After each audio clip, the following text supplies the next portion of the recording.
行了，求你，我求求你别裁我。我一点都不记恨你，相信我，我甚至都不记得你。请赶紧签署离职协议，私人物品我们会送还你。我叫白胜，是奥传司的一名初始员工。10年前公司还只有4个程序员的时候，我就是其中之一。曾经我以为只要埋头苦干，就能在这家公司收获属于自己的未来。可当我真正站在命运的十字路口时，才发现职场远比我想象的更加残酷和复杂。公司曾承诺给我800万期权，这像一颗埋在心底的种子，支撑着我熬过无数个无偿加班的深夜。那时候，期权于我而言是老板画下的美好蓝图，是用青春汗水兑换未来的凭证。我守着这份承诺，小心翼翼的工作，哪怕同事的请求只是举手之劳，我也只能狠心拒绝。您好，来，是中台支撑部的白胜。我叫芳芳，我有一个产检的请假报告，本来已经批准了，但是被我们主管晚交2天，就变成无故外出了。那你跟主管说明一下情况就好了。他就是有意的，所以您在维护软件的时候，能不能帮我？我这里真帮不了，您有权限，您能改，可我也有底线啊。我在人事部最近，咱们呢，走正常流程。其实我何尝不知他的委屈，可我不敢冒险，生怕一个小小的举动就毁掉我近在咫尺的期权梦。我天真的以为，只要我足够努力，足够任劳任怨，公司就会念及我的付出。其实偶尔也得让他出点错，才能显得年轻。哎，可不能这么干啊！现实很快给了我一记响亮的耳光。公司因大环境业绩下滑，董事会决定裁员。裁员。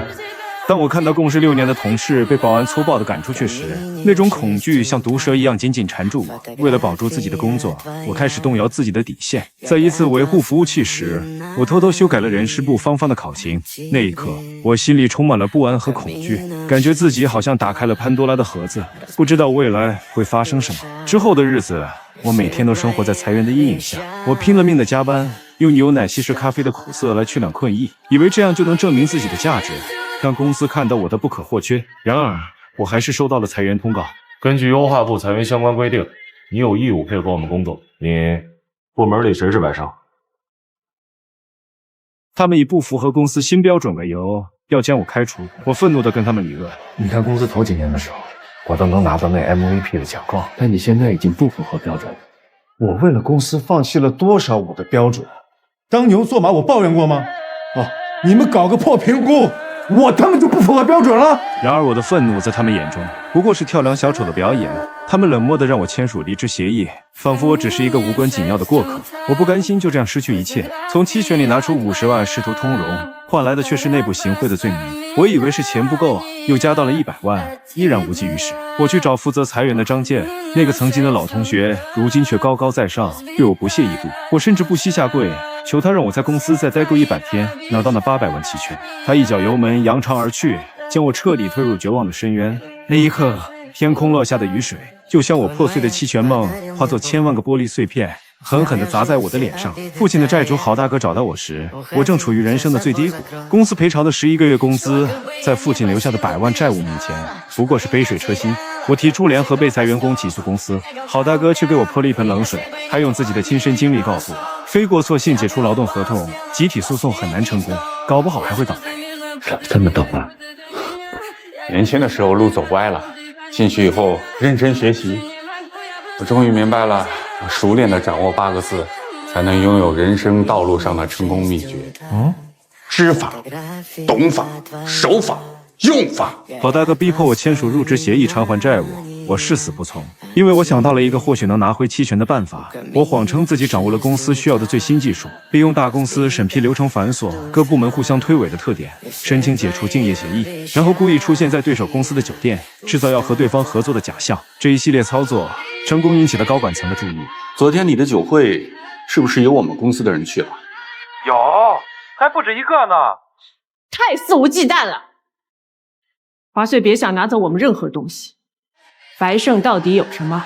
白胜，他要做的是人工智能。往小了说呀，就是更精准的了解人的意图；大了说，一旦能够根据需求输出内容，社会上有多少岗位会被取代啊？我觉得这是这次裁员的一个重大手。我觉得这是一次精准的切除，切到动脉，人事部会怎么处理啊？不单留，还要用。任远劳为了打压张健，决定重用我，让我成立超级泡泡工厂，负责新技术研发。而张健则根本不信我有技术，他放任我是想找机会揭穿我，坐收渔翁之利。1周时间，把班底给我搭起来。其实我根本没有什么新技术，答应成立泡泡工厂不过是拖延时间的权宜之计，但我不能让这个谎言被拆穿。为了组建团队，我找到了人事部的方法。你帮我想想，我被裁了，忽然被重用，你猜是为什么？发现你手里有东西。我被重用，但其实我觉得是亏了。为什么？你不想公司招的人接触到你手里的东西。没错，你看啊，这是公司的重点项目，找会做事但不找事，被你需要也需要你的人。芳芳向我推荐了裁员名单里的人，程序员哈雷，他满脑子新奇想法却无处施展；公关大师银嘴强尼，有着强大的沟通能力和丰富的职场经验；还有那些被公司轻视、只能做着打杂工作的员工。当我站在他们面前，准备发表慷慨激昂的演讲时，看着手中那些虚伪的高管文案，我突然说不出口。我撕掉稿子，告诉他们，这里没有勾心斗角，没有权力压制，我们要打造一个自由成长、快乐工作的天地。那一刻，我知道，这不仅是为了稳住他们，也是我内心深处对理想职场的渴望。在泡泡工厂里，工作氛围很松弛，同事们谈笑风生，大家都很开心。可好景不长，张健派监事周望高来督查。我一开始以为他只是个来挂闲职的公子哥，没想到他是张健派来的刽子手。为了应付他的检查，我弄来了许多假计算卡，可还是被他识破了。团队里人心惶惶。白总，你到底有没有那个 AI？ 有啊，肯定有啊。那给我们看看。我再重申一遍啊，最后一遍，这个 AI 是保密的。我们现在就要看看。白总，如果是假的，大家都可能涉及职务欺诈。什么职务欺诈？你懂个屁啊！他是法务。有人提出调职，其他同事也纷纷收拾东西。此刻看着他们冷漠的背影，像一把生锈的钝刀在剜我的心。我以为用自由天地的承诺就能把大家聚在一起，却忘了谎言堆砌的乌托邦根本经不起现实的风吹雨打。眼看着辛苦组建的团队就要解散，关键时刻，任远劳出面施压。我告诉你，东西出不来，谁也别想走，说什么都没用。任远劳告诉我，只给我1个月的时间，到时我必须拿出成果。我实在瞒不下去了，只能坦白泡泡工厂是个骗局，所谓的超级 AI 根本不存在。我做的这一切，其实是为了顺利的拿回那份我倾注了所有青春的工作。那我们的工作怎么办？我就是想知道，我们之后做什么，怎么做。这时强尼站出来说，我们不妨试一试。他举了比尔盖茨收买解释器和小马哥做聊天软件的例子，说我们的谎言也是一个希望，就看能不能变成真的。大家听了又重拾信心。但我知道超级 AI 需要大量训练，也没有现成模型，想在1个月内完成几乎不可能。这时我想起哈雷之前做过一个 AI 初级模型，如果加上现有1张顶3张超级显卡的计算卡，或许能训练出超级 AI。于是我说服了哈雷，咱们一起开发的是一个全新的 AI， 到时候我有我的大奖，小美还是你的小美。随着代码的输入，一个简单的服务器集群诞生了。我们给 AI 起名叫小圆。1个月后，我们拿出了泡泡工厂的原型机。虽然它还有很多不足，但任远劳很满意。明泽，你一鸣惊人呐！我真是没看错人呐！你让你大人一下站起来了。今天好好聚，吃的玩的都算我的。那天刚好是强尼女儿的生日，周望高也在，我们一起庆祝，玩得很开心。看着大家脸上的笑容，我心里满是欣慰。那一刻，我觉得所有的努力都值了。但很快，新的危机来临。美国一家公司推出智能机器人程序，奥传斯决定让泡泡工厂举行原型机展示会。张健暗中使坏，他让人破坏了我们的机房，主板被烧，备份也没了。为了交差，我只能找个人装成 AI。你好，小圆。你好，这位先生，很高兴听到您的声音哦。不对，这声音有点太夹子了。这不是你给我挑的变声器小夹子音吗？方健，你是不是平时说话就有点夹呀？你放芳芳，没事，白总，一个箱子到了。展示会那天，张健那家伙想要当场拆穿我，还切断了大厦的所有网络信号。幸好我还有后手，最终有惊无险地度过难关。后来我才知道，周望高其实早就发现了真相，但他当时并没有揭穿我。那一刻，一股暖流在心底蔓延开来。在这个充满算计与利益纠葛的职场里，我早已习惯了人与人之间的尔虞我诈，以为所有人都像张健那样为了达到目的不择手段。可周望高却让我看到了不一样的可能。我想起和他相处的点点滴滴，一起为强尼女儿庆祝生日时，他脸上真诚的笑容；讨论项目时，他提出的那些建设性意见。原来他早已在不知不觉中融入了我们这个小集体，把我们当成了朋友。那天晚上，我和他彻夜长谈，我们都借着酒劲说出了深藏在心底里的话。爸，我有好多的期权，可以花很多钱，我能让妈妈过上好日子，你听得见吗？妈，请全谅按照我爸说的做，但为什么我觉得做的是错的呀？周望高那声近乎崩溃的呐喊在夜色里炸开时，我的心猛然一颤。我突然觉得我们是如此相似，都在别人划定的轨道上拼命奔跑，最后却发现脚下的路早已偏离了本心。原型机展示成功后，很快我成了公司新贵，升职加薪，越来越多被裁的前技术部的同事来找我，我不忍心拒绝他们，全都接受了下来。可周望高却忧心忡忡，因为张健的破坏，泡泡工厂的 AI 进度其实才21%，而热远劳突然通知1个月后公司要和其他公司进行 AI 比赛。这次是线上比赛，评委都是 AI 专家，不过无所谓啊，咱们现在的进度赢他们那是绰绰有余。到时候你把程序一提交，评委一测，小云应答自如。兄弟，胜券在握了。就在我为此事发愁时，手机的铃声突然响起，我的期权生效期马上到了。看着手机里的通知，我萌生出了逃跑的想法。我想让好大哥帮我把钱弄出去，去国外过上悠闲的生活，让妈妈也享享福。可好大哥问我，手下那些人怎么办？我也不想跑，我也想让大家一起把东西做出来，但肯定完不成啊！到时候公司都知道我骗了他们。他们叫你老板，想想你爸他是怎么做的？我爸毁就毁在那一声声老板身上，你让我像我爸一样撑到死吗？这些年来，为了这个期权，我一直提心吊胆的过日子。我累了，真的太累了。我只想拿到我应得的，其他人我真的管不了。在我的哀求之下，郝大哥最终答应了。然而就在我高兴之时，周望高的一番话却又把我拉回了现实。他告诉我，我被裁的真正原因就是因为期权，而且张健故意把那些拥有大量期权的员工赶到我的团队，就是想等我露出破绽，以 AI 作假为由，不花1分钱裁掉所有人，把省下来的钱变成他的功劳。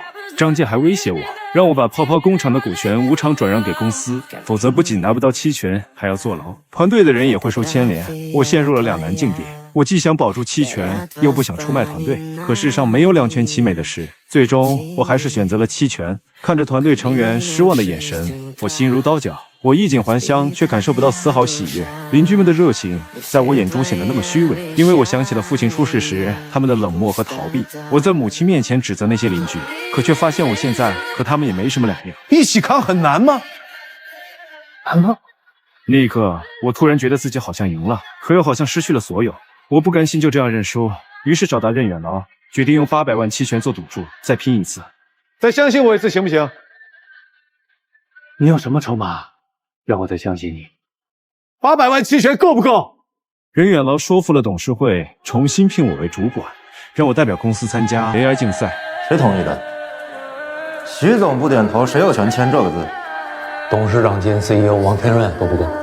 老任呐，你押错了，别你押你押的，好好说话。那段时间，泡泡工厂的每个人都没日没夜的加班赶工，最终我们成功在1个月内将小圆 AI 赶了出来。当我们最终赢下比赛时，我以为一切都结束了，可张健却在董事会上揭穿了我曾经的谎言。公布一下进度：工号011号员工白胜，为了逃避被裁撤，捏造掌握独特技术，欺骗某些急于求成的高层管理人，建立了泡泡工厂这么一个浪费公司人力物力的内部毒瘤。我承认，一开始是没这个技术，但现在我们的 AI 助手赢得比赛了。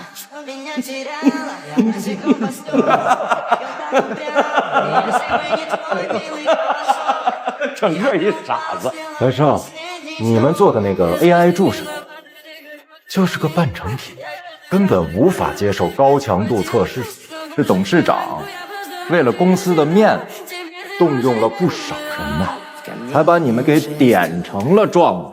张健那刺耳的声音在会议室里回荡，一字一句像重锤般砸在我心上。本以为凭借我们没日没夜的拼搏，凭借团队成员们燃烧的热情，终于让小圆大放异彩，殊不知这所谓的胜利不过是资本运作下的一场闹剧。我满心的欢喜与自豪瞬间化为乌有，取而代之的是无尽的愤怒与屈辱。我捞来一把椅子，准备在董事长对面坐下。当张健斥责我不该坐在董事席上时，我终于爆发。我的工号是11，在座的诸位，工号比我靠前的只有王总。奥传斯，原来多小的一个地方，现在这么大，好多人来了，好多人又走了。说好的同甘共苦，那么多苦过来的，怎么就没等到同甘了？这是行业的进步，可你们一开始给了我们一份承诺呀，一个大家都能幸福的承诺呀。我们相信了，肩扛着头顶着，结果呢？我们参与的原来只是制造的过程，未来里没有我们的一席之地。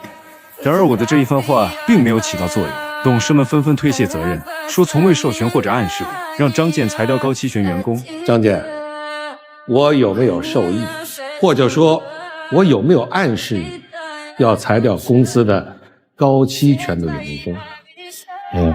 我们会调查的，如果有确凿的证据，会给你个交代。